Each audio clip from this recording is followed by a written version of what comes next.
За Еврокомпозит обезбедивме услови да може да произведува. За жал тие се соочуваат со сериозни потешкоти кои што не се настанале 11, 12, 13 година, но на што можам да го кажам како добра информација, на добар пат сме да го решиме. Веќе до крајот на месецот, до 30 септември, ќе бидат прогласени, значи онака како што се договоривме со синдикатот и раководството, технолошки вишок, за да тие можат луѓе да си ги остварат своите права во рамките на законите на Република Македонија и да бидат згрижени.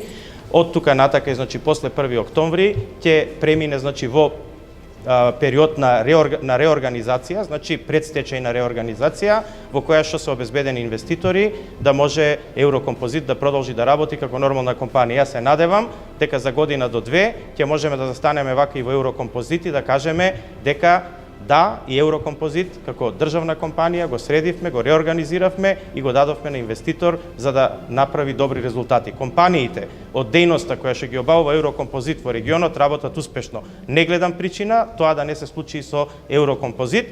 Напротив, многу сум убеден и сигурен дека тоа решение ќе дојде. Јас апсолутно го гледам решението и мислам дека многу скоро ќе бидат задоволни сите страни во тој процес.